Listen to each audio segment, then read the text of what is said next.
নবীন সংঘের ৫৩তম বর্ষে খুঁটি পূজা উপস্থিত ছিলেন বিধায়কসহ বিশিষ্টরা। চুঁচুড়ার ১ নম্বর কেওটা অঞ্চলে নবীন সংঘ দুর্গোৎসব কমিটির উদ্যোগে অনুষ্ঠিত হল ৫৩তম বর্ষের খুঁটি পূজা। দুর্গাপূজার সূচনার প্রতীক এই পূজায় ছিল ধর্মীয় আচার ও জাঁকজমকের ছোঁয়া। অনুষ্ঠানে উপস্থিত ছিলেন চুঁচুড়ার বিধায়ক অসিত মজুমদার, পৌরপ্রধান অমিত রায়, ওয়ার্ড কাউন্সিলর রঞ্জন রাহা এবং অনিন্দিতা রাজবংশী মণ্ডল। তাঁরা ক্লাবের সামাজিক ও সাংস্কৃতিক ভূমিকার ভূয়সী প্রশংসা করেন। ক্লাব সূত্রে জানা গিয়েছে, এবারের পূজার থিমে থাকবে সামাজিক বার্তা ও পরিবেশ নিয়ে ভাবনার প্রতিফলন। খুঁটি পূজার শেষে অতিথি আপ্যায়ন ও সাংস্কৃতিক আলোচনা হয়। উৎসবের সূচনা দিনে এলাকায় ছিল আনন্দঘন পরিবেশ। ওম আত্মতত্ত্বয়ে স্বাহা, ওম বিদ্যাতত্ত্বয়ে স্বাহা, ওম শীততত্ত্বয়ে স্বাহা, ওম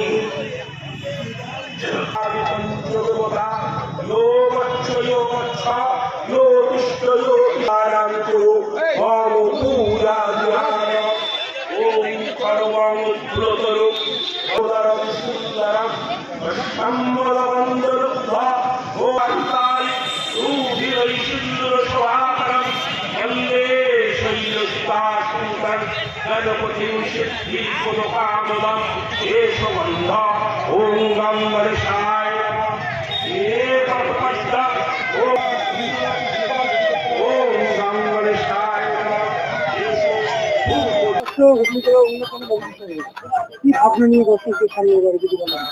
আপনারা জানেন, নবীন সংঘ প্রত্যেক বছর মানুষের কাছে একটা আশা আকাঙ্ক্ষা, হুগলি জেলার মানুষ এবং তৎসহ আমাদের যে সমস্ত পার্শ্ববর্তী মানুষের সারা পশ্চিমবঙ্গ থেকে নানান প্রান্ত থেকে আমাদের পুজো মণ্ডপে তারা ছুটে আসেন নবীন সংঘ কি করছে।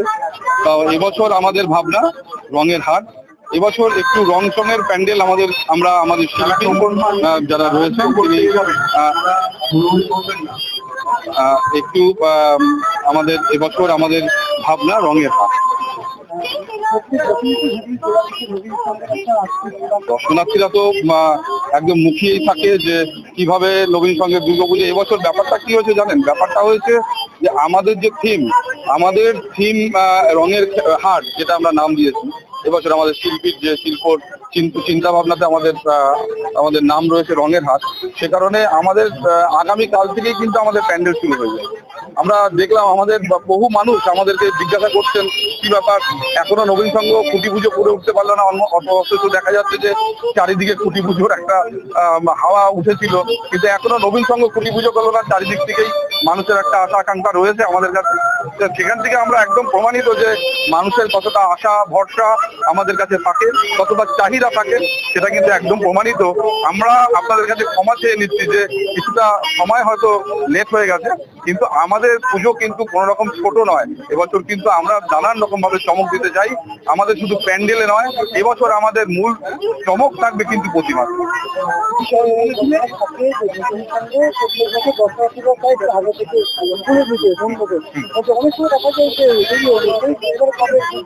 আমরা প্রত্যেক বছর চতুর্থীর দিন আমরা আশা রাখি করি। আমরা এই বছরও ঠিক ওই একই রকম সঙ্গে